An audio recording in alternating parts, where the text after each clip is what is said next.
كورنع كاب صحفات يكاور تيفي ود هيله دبدابي كاب فطاري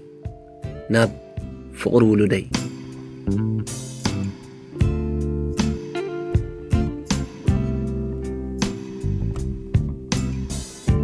ምናልባት አቤሎ ቴምብር መረጋገጺ ወይ በየናይ ፖስት ኦፊስ አቢላ መጽያ ንብል ንኹም ግና ኩሉ ኣብ ልብናን ኣእምሮናን ዝፍጠር እዩ ንውሽጥና ዝሃንጾ ንወዲ ሰብ እምነቱ ዝያዳ ዝሕይሎ እዛ ደብዳቤ እዚኣ ብርግጽ ንብዙሓት ሰባት ኣጸናኒዓ እያ ሓደ ካብኦም ምስክራን ኣለኹ ኣብ ኩሉ ህይወተይ ብፍላይ ካብ ቤተይ ርሒቕ ኣብ ዝወጻኹሉ ብዙሕ ኣጸናኒዓትንን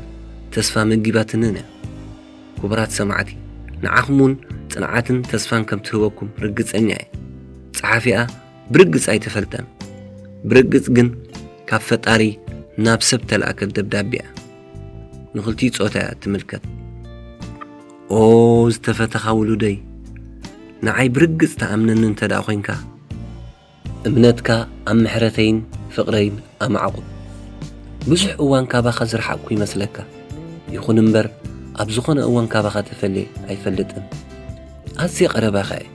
ነገራት ከምዘይሰልጡ ዝመስሉኻ እዋናት ከም ዘሎ እፈልጥ እየ እዚ ግን እቲ ኣባይ ዘሎካ እምነት ዝዕቀነሉ ኩነት ደኣ እምበር በዚ ፈጺመ ኣይድርቤካኒ ኩነታት ኩሎም ከምቲ ንስኻ ዝሓሰብካያን ዝተለምካያን ስለ ዘይሰመረልካ ተሳዒርካ ማለት ኣይኮነን ብዛዕባ ከምዚኦም ዝኣመሰሉ ኩነታት ክትሓዝንን ክትጉህን የብልካ ካልእ መጻኢ ህይወትካ ድቕድቕ ጸልማት ኮይኑ ኣብ ዝረኣየካ እዋን እውን ተስፋ ምቑራጽ ካባኻ ኣርሕቕ ፍቕሪ ንፍርሃት ተባርራ እያ እሞ ናትካ ግደ እቲ ክትገብሮ ዝግባኣካ ምግባር ጥራይ ካብኡ ዝተረፈ ናበይ ሕደጎ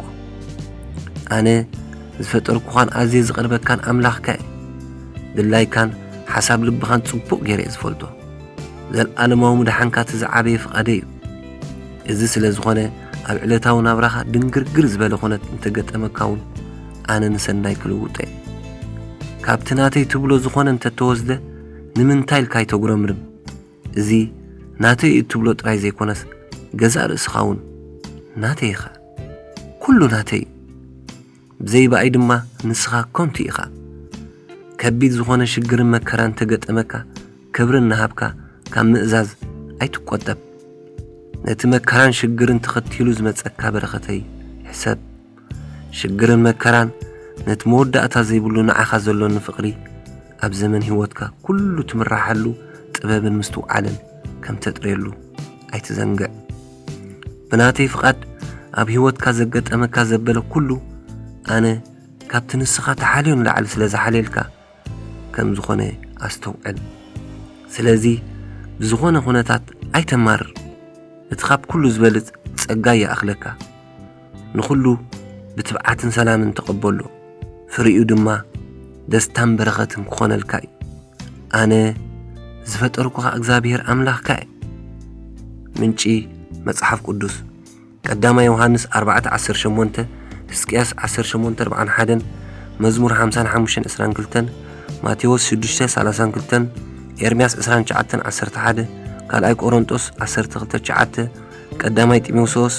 2:4